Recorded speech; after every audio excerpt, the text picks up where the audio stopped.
This is 99% Invisible. I'm Roman Mars. Andrew Leland has always loved to read. As a fifth grader, he was the kid who sat on a utility box during recess reading The Hobbit while everyone else played kickball. In middle school, he learned the trade names of the book imprints that published the druggy contemporary fiction that he was starting to get into. And in 2003, he dropped out of college and moved to San Francisco to work for his favorite publisher, McSweeney's. It was my dream job, and working there exacerbated my already intense fetish for print. That's Andrew. I got to live out my fantasy of being an ink-stained wretch, even if that meant logging 12-hour days at an ink-less computer. I edited essays and interviews, laid out articles, and took a weird amount of pleasure in typographical minutiae, like italicizing commas and rewriting headlines so they fit the frame just so. At McSweeney's, books and magazines were never just containers for words. They were works of art unto themselves. And I was trained to take as much care with the look and feel of the print as I did with the expression of the ideas in the text. But as much as Andrew loved print, he still loves it, in fact, he also has a condition that will eventually change his relationship to it pretty radically. I'm going blind, really, really slowly. Right now, it's like I've got a foot in both worlds, blind and sighted. I have a degenerative retinal disease that's given me severe tunnel vision, so basically no peripheral vision. It's like I'm peering at the world through a toilet paper tube, one that gets a little narrower every few months. 10. All right, I'm going to try to read this and then see if I got it right. Can we... My retinal specialist told me that I probably don't need to worry about losing the ability to read for another 5 years or so. But I've already started using a special digital program to learn Braille, which is not easy. Be cockle? What? I want to get a jump start before I actually need it. Recockly? What? Oh, recycle. Can we recycle a metal can? I know I'll still be able to experience books for the rest of my life. I'm lucky to be going blind in the digital age and the golden age of audio. There's an abundance of well-produced audiobooks and technology that can read aloud almost anything that appears on a screen. Puzzles? My niece can ride a unicycle or do puzzles? My niece can ride a unicycle or do puzzles. What the f*** does that mean? My niece can do no such thing. But despite all that, there's still some mellow tragedy in the idea that in a few years, I'll probably no longer be able to read print. After a life spent loving books, there's now a real urgency for me in the question of how blind people experience literature. I find myself deeply curious about what graphic design might mean to someone who can't see. And so I started looking into the history of reading technologies for the blind. Traditionally, books are visual objects, and for centuries now, blind and sighted designers have been arguing over the most effective way to translate the visual ink print book into an accessible form for people without sight. For as long as blind people have been reading, there's been this tension between systems that try to stay close to the original form of a book and systems that dramatically depart from our ideas of what a book can be. Sighted designers have made incredible breakthroughs to create non-visual forms of reading for blind people. But, as one blind critic pointed out, sighted designers have a bad habit of, quote, talking to the fingers in the language of the eyes. So the history of blind reading is really the history of finding a new language for the fingers and for the ears, one that captures the essential elements of the ink print book, but in a new language that's unbound from the visual. And that history centers around two main shapes, lines and dots. Our story starts in 18th century Europe, before Braille was invented, before blind people were even taught to read at all. First off, no one thinks that it's possible for blind kids to learn. That's Mike Hudson, the museum director at the American Printing House for the Blind in Louisville, Kentucky. And if they could, no one knows how to do it. Without access to education, blind people were overwhelmingly poor, and their employment prospects were dim. If their families had enough money and time to support them, they usually lived at home, like adult children sitting idly around the house. Many others were forced to beg on the street. There were a handful of institutions in Europe to support the poorest cases, but they pitied the blind and hid them away from public view. But then this guy named Valentin Hauy comes along. Hauy was born into a family of weavers in France, and he was a skilled linguist. He was first inspired to help the blind in 1771, when he saw a group of blind people being mocked during a street festival in Paris. They had been given dunce caps and giant fake glasses, and they were made to play musical instruments and pretend to read books. So Hauy founded the first known school for the blind. It was called the Royal Institute in Paris.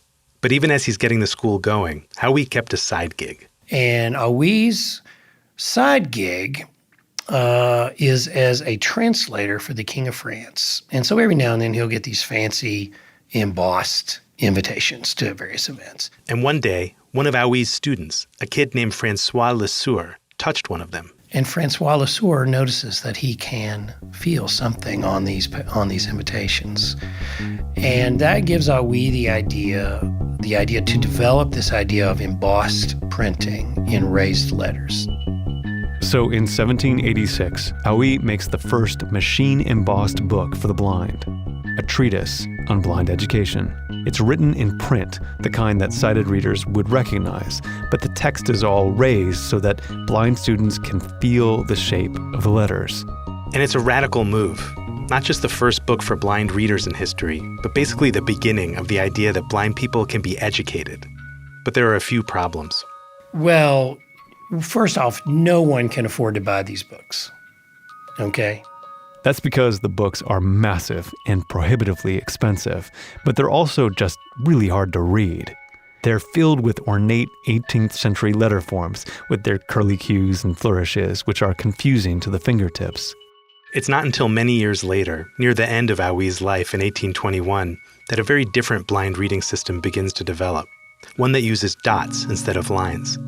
It starts when a captain from Napoleon's army visits the school to share a system that he developed for French soldiers. The captain describes how the system allowed his men to silently communicate with each other on battlefields at night. This is a clip from a very lively educational movie about this history. Then I came up with the brilliant idea of making signs, thank you, that my men could read in the dark merely by touch. I called it nocturnal writing. The director of the school at the time let a group of students experiment with the embossed pages that the captain had left behind. And in that group was a 12-year-old blind kid named Louis Braille. Over the next few years, he began to adapt that military code for blind people as an alternative to raised print. Louis, you've been working on that for days. Your mother's worried. Can't you take a break? No, I am so close.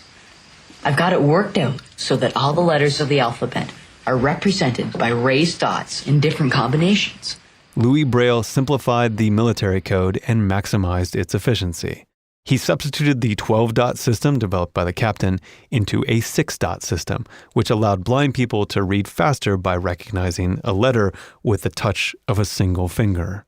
And while this code was inscrutable to sighted people, it was the system that blind people needed, designed by a blind person who understood intimately the needs of those reading by touch.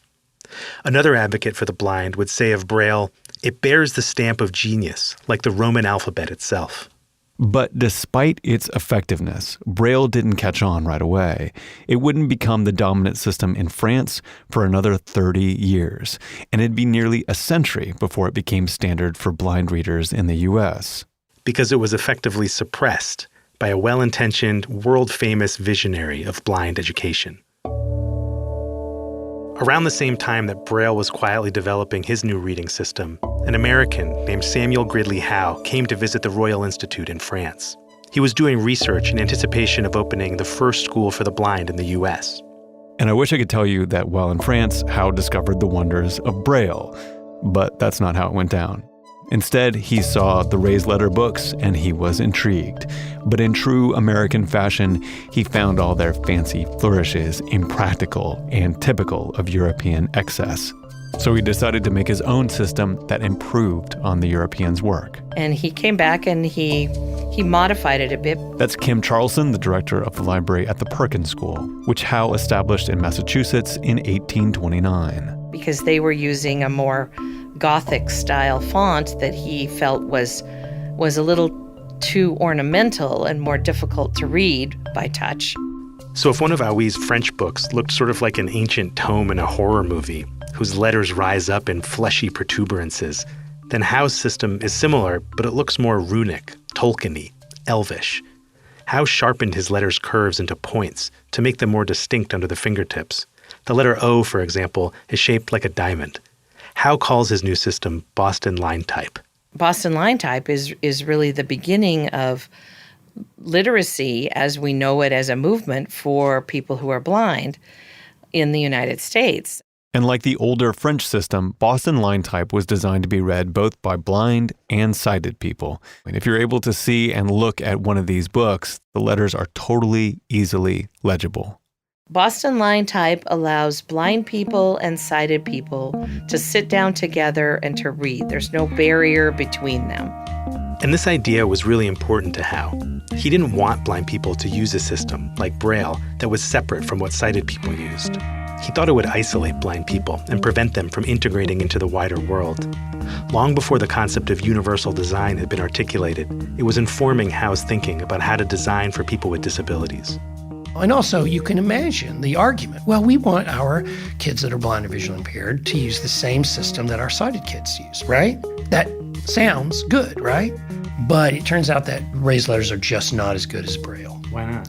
So it's harder. It just is harder. That's not intuitive to people who are sighted, but those letter forms are just not unique enough from each other. Sighted people look at Braille and they go, oh, it all looks the same. But under the finger, those raised dots underneath your finger are just more tangible. Okay, they just are. And not only that, you can write in Braille. Unlike raised print, it doesn't require a big heavy metal printing press. All you need is a small, simple tool called a slate and stylus that fits in your pocket.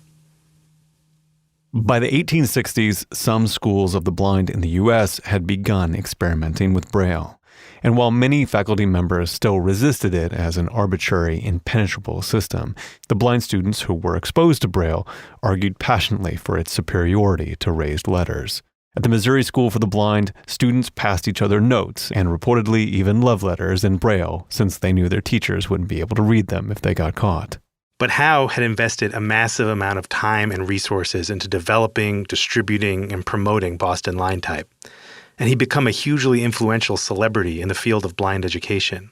He was a master fundraiser, and key to that fundraising apparatus was the spectacle of a deafblind girl named Laura Bridgman, who Howe taught to read using Boston line type. Bridgman was the first deafblind person in history to get an education, more than a full generation before Helen Keller did. This achievement made Laura Bridgman and Howe international stars, which Howe leveraged to make Boston line type one of the dominant print mediums for the blind across the U.S. Like Howe, many of the directors and faculty at schools for the blind were sighted, and many of them believed that they knew which system was best. Well, it's easy for me reading a print letter, so it's going to be easy for them with their fingers, you know. And I think it's a failure of imagination or a failure of empathy or a failure of experience. Catherine Kudlick directs the Paul K. Longmore Institute on Disability at San Francisco State, where she's also a history professor. And she doesn't even really buy Howe's argument that Boston line type was universal. You might have thought it was universal, but it's universal in that way that the colonizer thinks things are universal. It's like, you know, these poor native peoples need educating and we'll try to bring them up to my level and make them like me. They didn't get the blind people to be the experts. So the crucial part is, I mean, that's like a disability rights refrain, is nothing... Nothing about us without us, yeah. In fact, the new way that people are starting to say it is nothing without us, period. I think Howe probably made a good faith effort to create a universal system, one that predicted universal design, one that he hoped would erase the line dividing the blind from the sighted. But paradoxically, in committing so strongly to the universal page of Boston line type, Howe helped delay the adoption of a much better system by close to 100 years in the U.S., a system where the blind person, Louis Braille, was the expert. By the early 20th century, Howe had died. There were growing numbers of organizations dedicated to serving the blind, and more of them were being led by blind people. In 1921, leaders from the most influential of these groups gathered in rural Iowa to form the American Foundation for the Blind. The AFB quickly became the most powerful blindness organization in the U.S., and one of their first priorities was to make Braille the dominant system. But Americans being Americans, the same thing happened that had happened with raised letters. We decided that we could design things better than those pretentious Europeans could. So a whole cottage industry arose with all sorts of competing systems, Braille knockoffs. So now we're heading into what we call the War of the Dots. Have you heard of that? We could spend an entire episode on the War of the Dots with Mike Hudson as our trusty narrator, but in a nutshell, before Braille truly won out in the U.S., there was another 50 years of competing tactile systems. This period drove many blind readers bananas because every library for the blind was filled with books printed in these multiple competing systems. New York Point, Moon Type, American Modified Braille. There are others, by the way. We're not going to go into them. But at one point, the head of the Perkins School says, if anybody invents another code for the blind, we want to shoot them on the spot. The decisive battle in the War of the Dots finally came in 1909. Cities like New York were rapidly growing, and for the first time, they had enough blind children to start building day schools for the blind. And so they have a nice big 2-day knock-down, drag-out meeting of the New York Board of Education to decide which code they're going to use in the New York City schools. So they bring in all the heavy hitters, okay? I mean, everybody who's anybody in blindness testifies before this body. And at the end, they take a big vote, and they vote for Braille, okay? It's the beginning of the end for the competing codes. By 1917, the rest of the country follows New York's lead, and the newly standardized English Braille becomes the main way blind children are taught to read in the U.S. And with their increasing self-determination and literacy, blind people are more able to integrate into society than ever before. Blind children are starting to be mainstreamed into public schools, and for the first time, some blind people are getting office jobs using tech like Braille typewriters so they can work alongside sighted people as equals. It's what Howe had hoped Boston Line Type would help them do. But for all Braille's advantages over raised print, it didn't work for all blind people. Like the thousands of soldiers who were coming back from war with eye injuries, who hadn't learned Braille as kids. And as you probably noticed listening to me struggle to read that stupid sentence about my niece doing puzzles. Puzzles? My niece can ride a unicycle or do puzzles?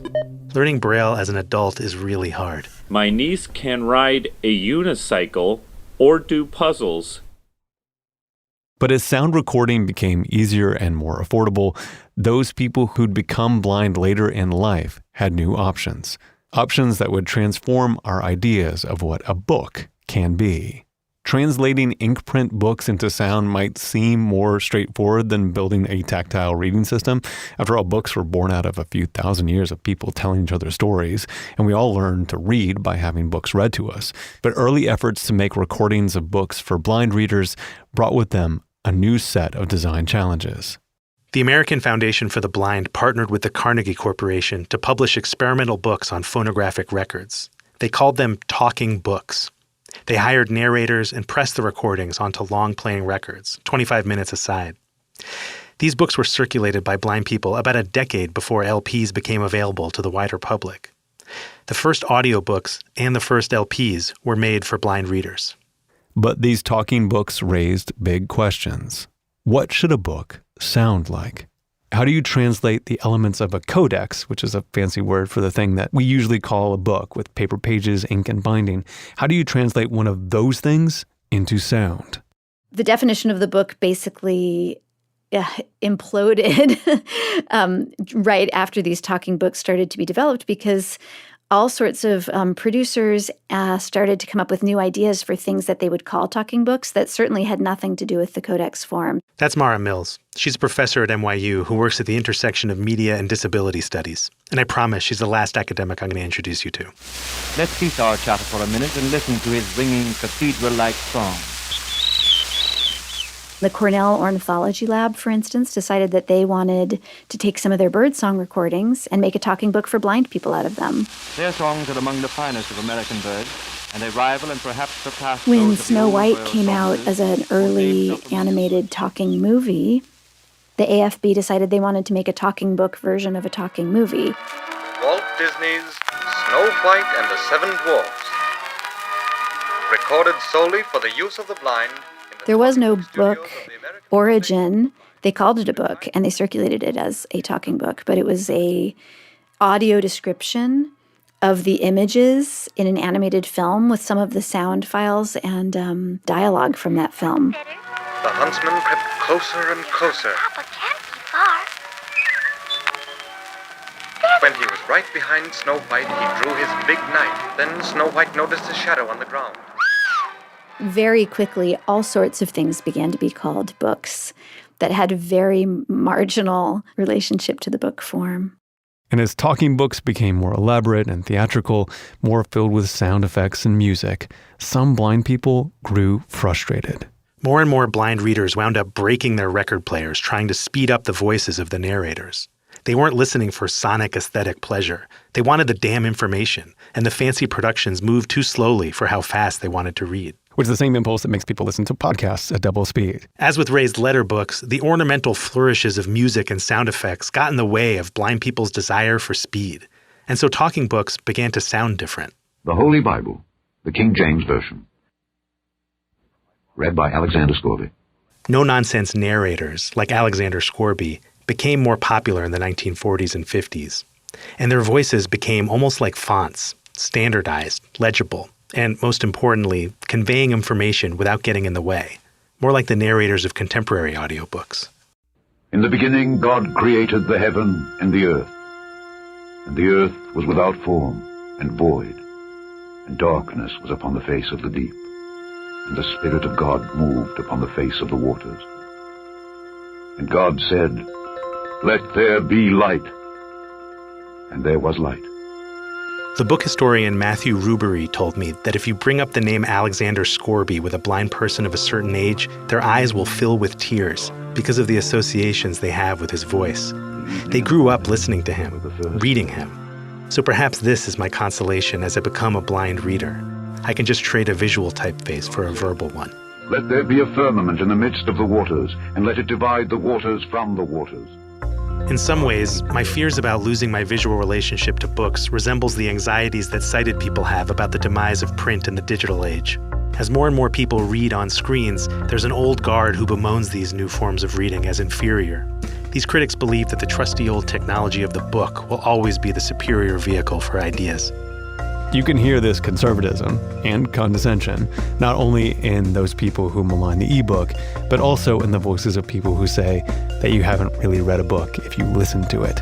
They contend that real reading only happens with the eyes. But the history of blindness in reading shows that the way we read has always been in flux.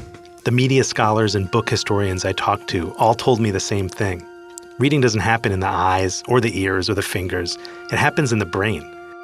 And this is a nice thing to hear if you're going blind. It makes me feel like, forget my stupid eyes, I'll still have my brain, and that's where all the good stuff happens anyway.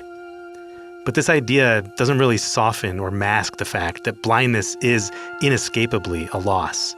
No amount of historical research or conceptual reframing can hide the simple equation at work here. I love books, ink print books, with marginalia and typefaces and dingbats, and going blind will take that away from me. But I can't let that be my only conclusion, that blindness equals loss, full stop. Mara Mills told me about someone she met whose story could offer me an example of a different way to approach my life as a blind reader. His name is Harvey Lauer. He's a blind guy who worked at the VA, testing all kinds of technology for the visually impaired. When you turn on the machine, you hear all the sounds in the earphone.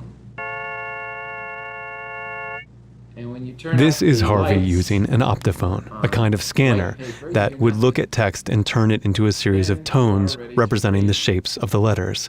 It's another spin on universal design for blind readers. With an optophone, you wouldn't need to create special books for the blind at all.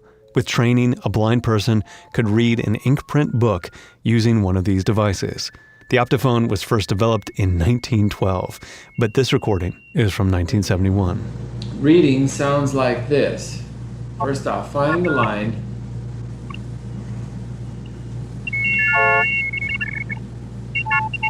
And then we'll read. Incredibly, some blind people actually learned how to read this way. After a lot of practice, they could hear these sounds and decode the words they represented, reading entire novels using what came to be called musical print. It said the necessary functions of the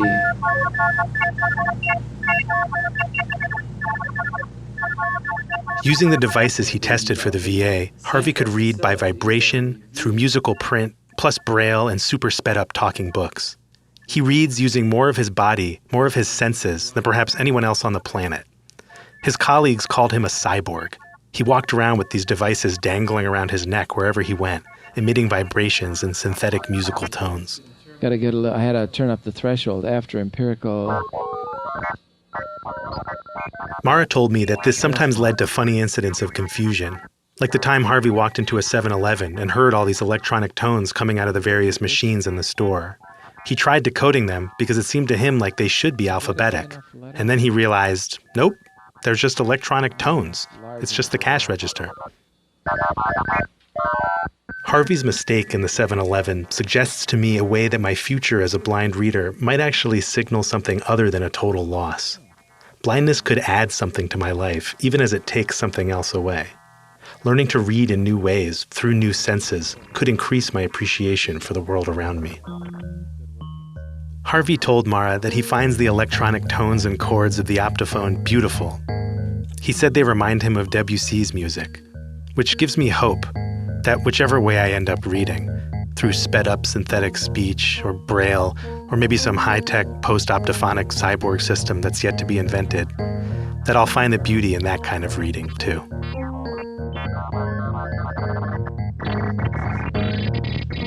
I really should use the other earphones and plug in the other speaker.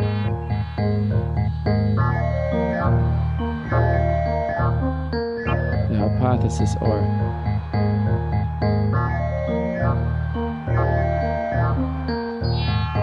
replace it with a more adequate one.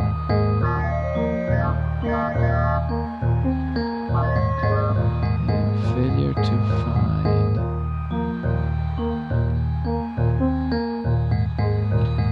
Failure to find support for hypothesis.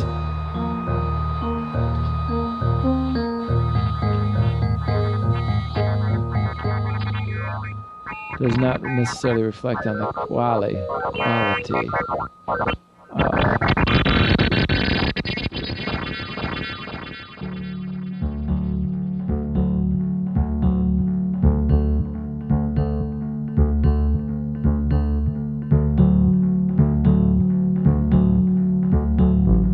Coming up, our composer Sean Real gives us a short lesson in reading with the optophone and breaks down the music they composed for this episode using optophonic letters.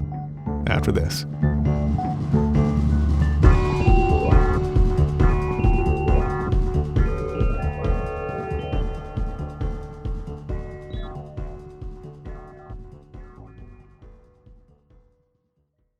So I'm now in the studio with Sean Real. So the song at the very end of the story was a special song that related to the episode. So can you describe like how you made the music for that particular section of the episode? Yeah. So when we were doing our edit, like everyone was just like so fascinated by the optophone at the end of the story. Right. And throughout that whole section, everyone was just going, wow. And just like the sort of sounds of it were just entrancing. Yeah. And so I was just like taken with how like musical it was. And I was like, this would be a really cool thing to use as an instrument. Mm-hmm. And so then I asked Andrew, who produced the piece, if there was a way to get samples of the alphabet basically to not only like make music out of, you know, like the sounds, but like to actually like spell something out and like make a message, right? Have, you know, lyrics to the song. So cool.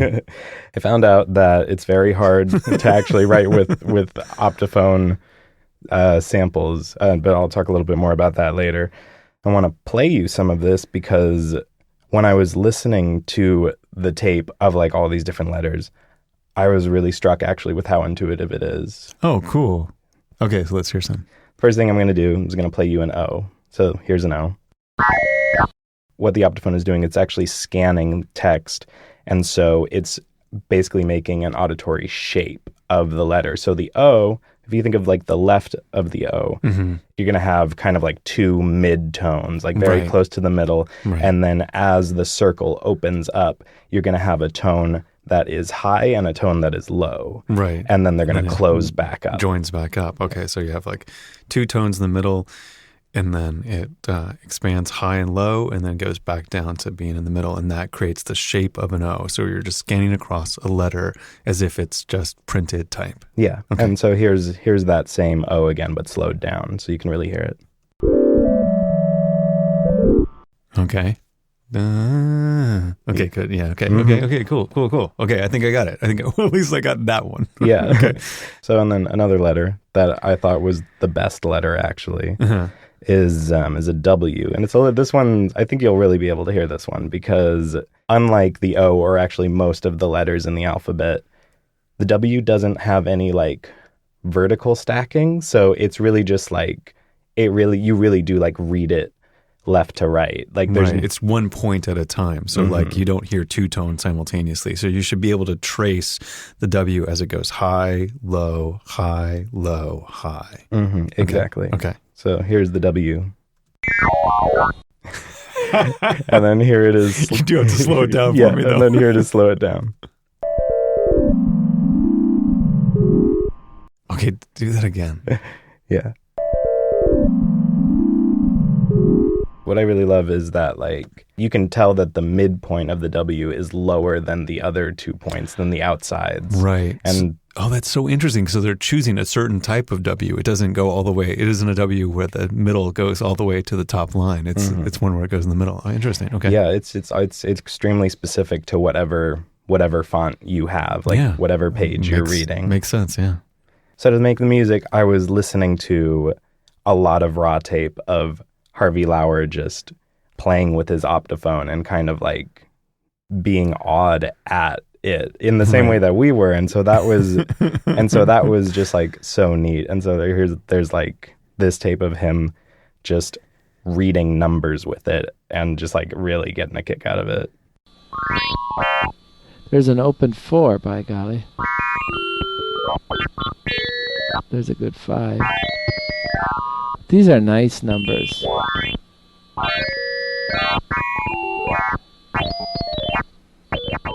Boy, those are nice numbers to read. He developed the optophone, so like he's probably the person most fluent in optophonies in the world. Yeah. But like you said, like this is a scanner that goes across any print that there is. So it's like he's reading a certain display, because there's sometimes, like I make a 7 with a crosshatch through it, for example.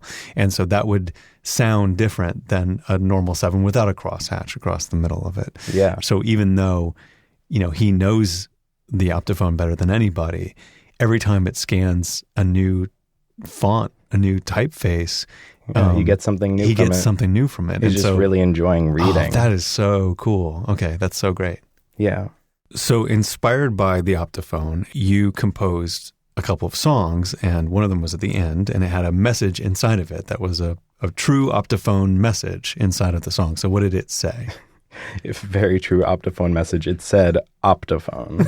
Okay. And you chose it. That's great because it has the O's, which you can kind of figure out and stuff like that. So and that's exactly like leading to my next point. Like I tried out a lot of like different messages because I originally thought like, I could like have like a whole sentence or something. But I noticed that because these sounds are coming just one letter at a time, it was actually really like melodically important, I found, to have multiple letters that repeat. So optophone actually kind of has a pattern to it. It's O-P-T, O-P-H, O-N-E. And so it's like, actually every 3 letters is an O. And so it takes on the characteristic of music because of that. Okay. So let's remind people of the little section of music where you spell out the word optophone.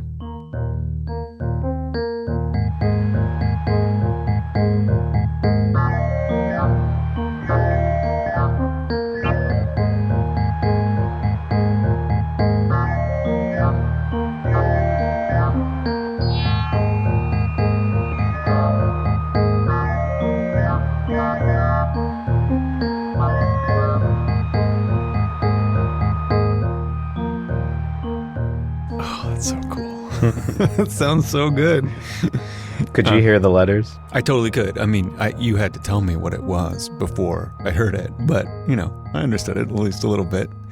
This is so amazing. Thank you so much. And I'm so pleased that you created music inspired by the optophone. Oh, it was so much fun to do. I really appreciated being inspired to do this. Cool. Okay, let's hear the last song and we'll go out.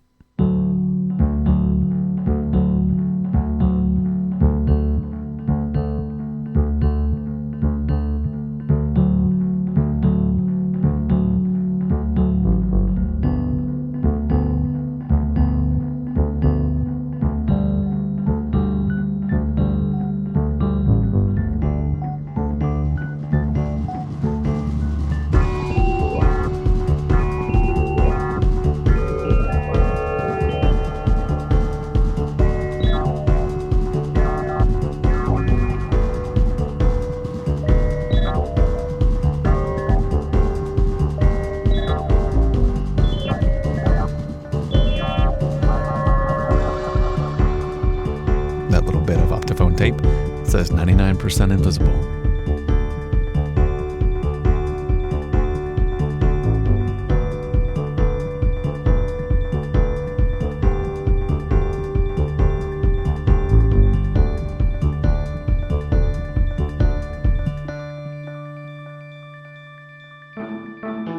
"99% Invisible" was produced this week by Andrew Leland and edited by Delaney Hall. Mix and tech production by Sharif Youssef. Music by Sean Real. Katie Mingle is the senior producer. Kurt Kolstad is the digital director. The rest of the team is Avery Trufelman, Vivian Lee, Joe Rosenberg, Emmett Fitzgerald, Sophia Klatzker, and me, Roman Mars.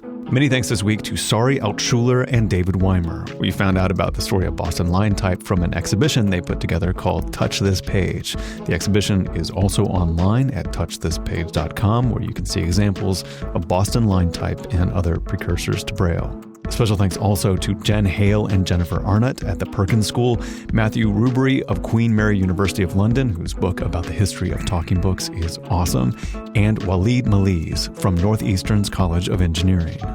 We are a project of 91.7 KALW in San Francisco and produced on Radio Row in beautiful downtown Oakland, California. 99% Invisible is a member of Radiotopia from PRX, a fiercely independent collective of the most innovative shows in all of podcasting. Find them all at radiotopia.fm. You can find the show and join discussions about the show on Facebook. You can tweet at me at Roman Mars and the show at 99pi.org. We're on Instagram and Reddit too. But you need to run to our website and see video of the spectrogram of the octophone letters that Sean composed. It is so cool. That's at 99pi.org.